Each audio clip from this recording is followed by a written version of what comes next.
Love, it's a special day. Coucou tout le monde! Aujourd'hui je reviens parce que demain je m'en vais 4 jours en voyage. Enfin bon, je pars 4 jours à Chamonix pour le travail, donc c'est pas vraiment relax max. Mais tout de même, il faut faire la valise. Alors je me suis dit que c'était une bonne occasion de vous expliquer comment je faisais ma valise et de vous donner quelques conseils précieux. Tout d'abord, pour se sentir bien en voyage et dans un endroit qui n'est pas le nôtre, il est important de se sentir bien avec soi-même. Pour ce faire, ce matin, j'ai fait toute une routine de gommage, points noirs, épilation, trucs, machin. Enfin, les trucs qu'on n'a pas forcément envie de faire tout le temps. Mais là, on se dit, je pars en voyage, donc je le fais pour me sentir bien. Une semaine avant le dit voyage, je commence à faire une liste de tout ce que j'aurais besoin. C'est-à-dire que je considère qu'en une semaine, j'aurai eu le temps de récolter toute l'information nécessaire pour ne rien oublier. Comme ça, le jour J du faisage de valise, je pourrai checker et être sûre de ne rien oublier. Le conseil le plus précieux est sûrement celui-là. Attention, écoutez. Depuis que je suis partie en Colombie, j'ai compris que même si t'avais une grosse valise, t'avais toujours envie d'en prendre plus. Donc, au lieu de ranger vos affaires comme si vous alliez les mettre dans votre armoire, roulez-les. Roulez-les, roulez-les. En roulant vos vêtements, vous allez gagner une place incroyable dans votre valise. Seul bémol, vous avez tellement de place que des fois vous en mettez trop et du coup vous faites du surpoids. Donc ceci va avec cela. N'oubliez pas de bien peser votre valise si vous prenez l'avion. Je pars donc 4 jours et le prochain conseil est valable pour ceux qui partent maximum une semaine parce qu'après ça compte plus. Prenez des petits contenants pour tous vos produits, c'est hyper pratique. Donc moi ces petits contenants je les ai eus dans des hôtels avant et les produits dans les hôtels c'est juste une horreur, que ce soit les shampoings, les crèmes ou les savons, c'est horrible. Donc je les vide, aucune honte, aucune gêne, aucun regret.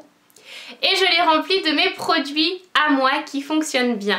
Donc là en l'occurrence mon gel douche du moment c'est un Sanex 0. Mon shampoing du moment c'est le Beauty Life. Mon soin du moment c'est un soin de chez Carrefour. Et pour nourrir davantage mes pointes j'utilise aussi un soin de chez Jacques Desange ou Jean-Louis David. Enfin vous le verrez bien sur la vidéo. Qui vraiment nourrit en profondeur mes pointes. Parce que ici à Grenoble je n'ai plus mes produits chouchous de la marque Biface. J'ai pas du tout le temps d'aller les acheter, c'est un petit peu loin. Donc il faut que je trouve des alternatives. Dans votre sac à main, il est primordial d'avoir les documents les plus importants, les plus urgents, les plus informatifs. Que ce soit votre passeport, vos billets d'avion, les coordonnées de l'hôtel dans lequel vous allez atterrir ou des gens chez qui vous allez. Enfin vraiment toutes les informations pour que vous vous sentiez le plus tranquille possible en arrivant et que vous ne disiez pas « Oh mince, je sais pas qui vient me chercher ». Ça m'est arrivé la première fois que je suis allée en Colombie, j'y suis allée comme ça, finger in the nose, je savais pas qui venait me chercher, et ben c'est la grosse angoisse. C'est la grosse angoisse. D'ailleurs quand je prends des longs courriers, j'ai pris l'habitude de prendre cette pochette avec moi où je mets absolument tout, de mon passeport à mon billet d'avion en passant par mon carnet de vaccination internationale, je mets tout pour n'avoir aucun problème, ne serait-ce qu'avec la douane ou avec les gens chez qui j'arrive. Vraiment, je veux être tranquille et n'avoir aucun souci. À force de bouger tout le temps, ne serait-ce qu'entre Lyon et Grenoble, j'ai pris des habitudes organisationnelles. Je vous recommande fortement de collectionner les pochettes. Pourquoi? C'est-à-dire que moi j'ai une pochette pour les rouges à lèvres, une pochette pour les vernis, une pochette pour les boucles d'oreilles, une pochette pour les colliers. Après j'ai la trousse de toilette.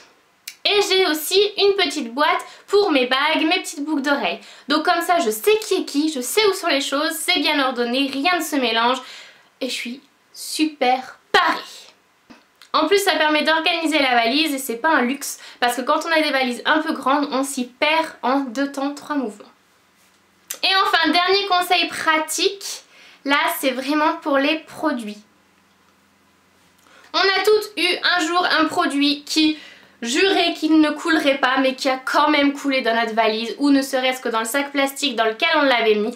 Alors pour éviter cela, en plus du sac plastique autour du contenant du produit, Vous pouvez scotcher les embouts, au moins vous êtes sûr que ça ne coulera pas. Je vous conseille de mettre du sparadrap et non pas simplement du scotch transparent, parce que le scotch transparent, s'il y a du produit, il risque de se décoller, alors que le sparadrap, il est balèze celui-là. Donc voilà les filles, quand vous verrez cette vidéo, je serai déjà revenue de mes 4 jours à Chamonix. Ça va être sport. Mais quand même, tous ces conseils sont bien beaux, mais moi je ne suis rien si je ne pars pas avec lui. C'est mon oreiller de voyage, c'est aussi mon oreiller de tous les jours en fait, mais il est hyper pratique, il est tout petit, il est froid, il est cosy. Enfin bon, si je pars plus de 2 jours, lui il me le faut. C'est tout pour les conseils, voyage, astuces, valises, beauté et on se sent bien en voyage en toute sécurité. Je vous fais de très gros bisous, je vous retrouve dimanche prochain sur la chaîne de beauté aussi.